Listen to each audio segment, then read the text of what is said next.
नमस्कार, आप देख रहे हैं न्यूज़ पीआर। मैं हूं आदेशपुरी। आज 7 जुलाई है और इस वीडियो में हम चर्चा करते हैं देश और बिहार से प्रकाशित होने वाले समाचार पत्रों की वैसी खबरों का जिनका सीधा संबंध आपके और हमारे जीवन से है। चलिए शुरुआत करते हैं। सबसे पहली खबर कैबिनेट विस्तार को लेकर आपको बता दें कि दैनिक जागरण से हमने खबर लिया है। इसमें दिया हुआ है कि अनुभव संग सधेंगे जातीय समीकरण। मोदी मंत्रिमंडल का विस्तार, आज उत्तर प्रदेश और बिहार को मिलेगा बड़ा हिस्सा। मुख्यमंत्री और राज्यों के मंत्री रह चुके नेताओं को मिलेगी प्राथमिकता। 25 पर पहुंच सकती है ओबीसी मंत्रियों की संख्या, अभी है 1.5 दर्जन। केंद्र में बढ़ सकता है ब्यूरोक्रेट और टेक्नोक्रेट का प्रतिनिधित्व। शिक्षित व युवाओं को मिलेगा ज़्यादा मौका। सर्बानंद सोनोवाल और ज्योतिरादित्य सिंधिया को सीट मिलना लगभग तय हो गया है। वही अगली खबर हमने लिया है दैनिक जागरण का नेशनल एडिशन से। इसमें दिया है कि 20 से 25 जुलाई के बीच जेई मेन का तीसरा चरण होगा। आपको बता दें कि इंजीनियरिंग के दाखिले की प्रवेश परीक्षा का चौथा चरण 27 जुलाई से 2 अगस्त के बीच आयोजित होगा। तीसरे सत्र के लिए 6 से 8 जुलाई तक और चौथे सत्र के लिए 9 से 12 जुलाई तक आवेदन करने का एक और मौका दिया गया है।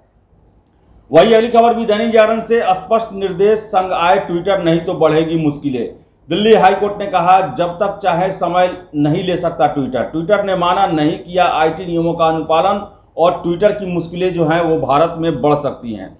वही अगली खबर भी दैनिक जागरण से। 111 दिन बाद मिले सबसे कम केस।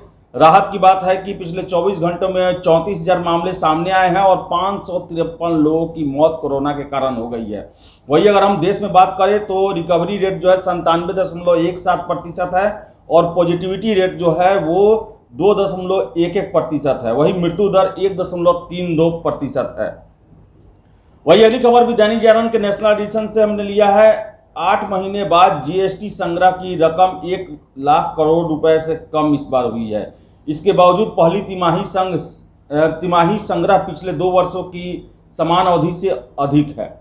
आपको बता दें कि कोरोना की दूसरी लहर की वजह से इस वर्ष जून का जीएसटी संग्रह 1 लाख करोड़ रुपए से कम रहा। यह पिछले 8 महीने में सबसे कम जीएसटी संग्रह है।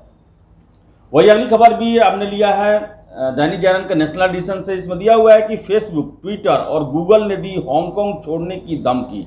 आपको नेट वार का इसे संज्ञा दिया जा रहा है। कहा कि डाटा संरक्षण के कानूनों में बदलाव की कोशिश की तो वह क्षेत्र में कामकाज बंद करेंगे। निजी जानकारी इंटरनेट पर जारी करने पर होगी सजा।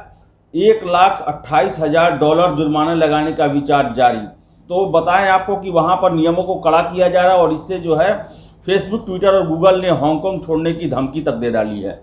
वही अगली खबर जनसत्ता से। बंगाल में विधान परिषद बनाने का प्रस्ताव पारित, विपक्षी दल भाजपा ने किया विरोध। आपको बता दें कि पश्चिम बंगाल विधानसभा ने मंगलवार को एक प्रस्ताव पारित कर अस्थायी समिति की रिपोर्ट का समर्थन किया जिसमें विधान परिषद के गठन की बात कही गई है। वही विपक्षी भाजपा ने इसका विरोध किया है।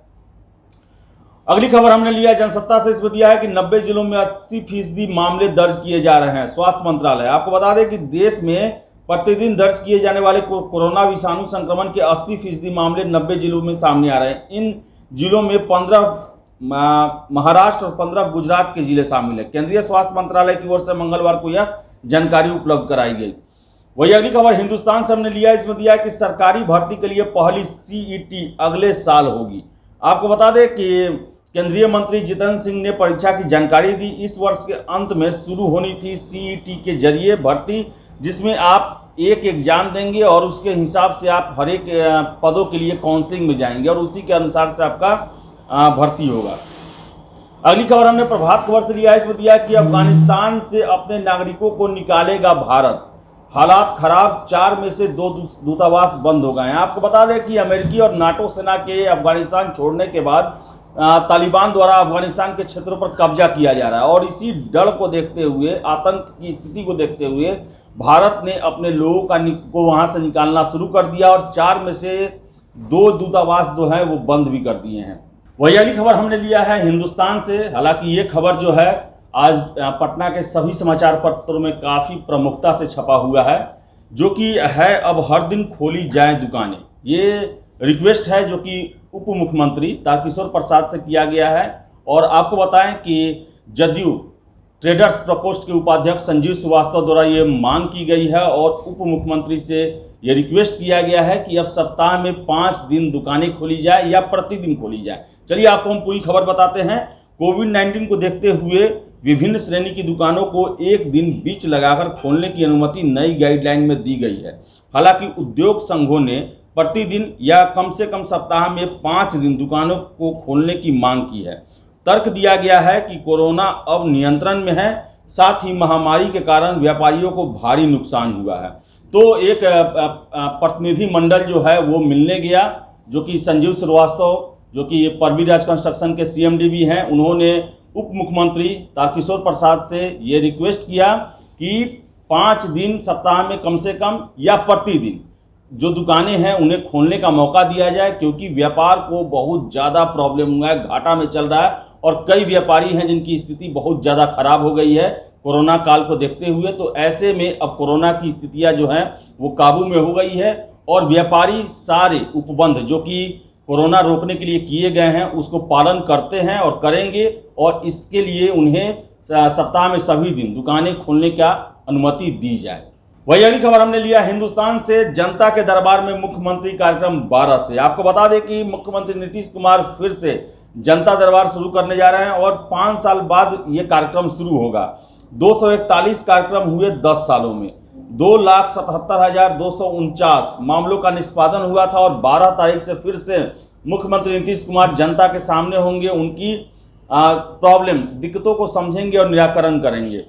वही अगली खबर भी हिंदुस्तान से। एक दिन बाद ही संक्रमण का ग्राफ दोगुना हुआ। बता दें आपको कि कल 76 था पूरे बिहार में कोरोना से संक्रमित होने वालों की संख्या, वही पिछले 24 घंटों में 143 हो गई है। 221 आदमी ठीक हुए हैं कोरोना से और 10 लोगों की मौत स्वास्थ्य विभाग के अनुसार हुई है और रिकवरी रेट 98.50 है। तो वही संक्रमण दर 0.13% है और पटना में भी कल 17 पॉजिटिव केस मिले कोरोना के।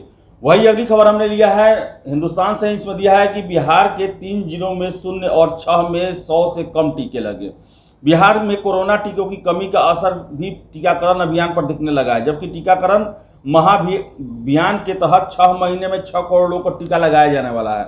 मंगलवार को कोविन पोर्टल पर रात 8 बजे तक आंकड़ों के हिसाब से सिर्फ 11,06,635 लोगों को ही टीका लगा हुआ था। तो टीकाकरण की रफ्तार जो है बिहार में घटी हुई है। वही अगली खबर भी हमने हिंदुस्तान से लिया है। इसमें दिया हुआ है कि राज्य में 14,668 करोड़ के निवेश प्रस्ताव को मंजूरी। आपको बताएं कि SIPV की 31वीं बैठक में 79 प्रस्तावों को मिली मंजूरी। 71 प्रस्ताव सिर्फ इथेनॉल क्षेत्र में 14,467 करोड़ का निवेश को प्रस्तावित किया गया है। तो वही अगली खबर भी हिंदुस्तान से। आज रेस्टोरेंट होटल में बैठकर खाना खा सकेंगे। जिम क्लब खोलने की तैयारियां पूरी, फिलहाल क्षमता आधी रहेगी। कोरोना की वजह से कई रेस्टोरेंट संचालकों ने मेनू में किया बदलाव। सैनिटाइजर और सोशल डिस्टेंसिंग का भी रखा जाएगा ख्याल। तो वही बिहार म्यूजियम की सैर भी कर सकेंगे, लेकिन बगैर मास्क के प्रवेश नहीं मिलेगा। वही अगली खबर हमने लिया हिंदुस्तान से। इसमें दिया है कि NTPC की परीक्षा 76 शहरों में 200 केंद्रों पर होगी। 7वां चरण परीक्षा में शामिल होंगे 2,78,000 अभ्यर्थी और 23 से 31 जुलाई तक यह ऑनलाइन परीक्षा का आयोजन किया जाएगा। वही अगली खबर प्रभात खबर से। प्रदेश में 3 दिनों तक उमस और गर्मी से नहीं मिलेगी राहत। प्रदेश में अभी उमस और गर्मी की गिरफ्त में है। अधिकतम और न्यूनतम तापमान सामान्य से ऊपर दर्ज किया गया है। अगले 3 दिनों तक इससे राहत मिलने के आसार नहीं है।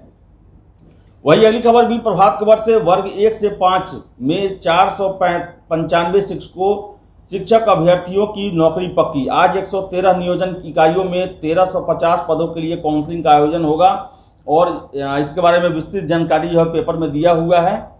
तो वही अगली खबर भी हमने प्रभात खबर से लिया है। इसमें दिया हुआ है कि शिक्षण संस्थानों में 2 विद्यार्थियों के बीच दूरी रहेगी 6 फुट। जिन संस्थानों में ज़्यादा छात्र वहां होगी 2 पालियां। कक्षा में 50% से अधिक उपस्थिति नहीं होगी। तो विभिन्न जो है शर्तों पर स्कूल कॉलेजों को खोला गया है और इसे पालन करना होगा। सरकार के द्वारा इसके लिए एडवाइजरी दी जा रही है। तो ये थी आज देश और बिहार से प्रकाशित होने वाले समाचार पत्रों की वैसी खबरें जिनका सीधा संबंध आपके और हमारे जीवन से है। अगर आप हमारा ये वीडियो फेसबुक पर देख रहे हैं तो वीडियो को लाइक शेयर करें और हमारे पेज न्यूज़ PR को फॉलो करें। अगर आप यूट्यूब पर देख रहे हैं तो वीडियो को लाइक शेयर करें और हमारे चैनल न्यूज़ PR को सब्सक्राइब जरूर कर लें। धन्यवाद।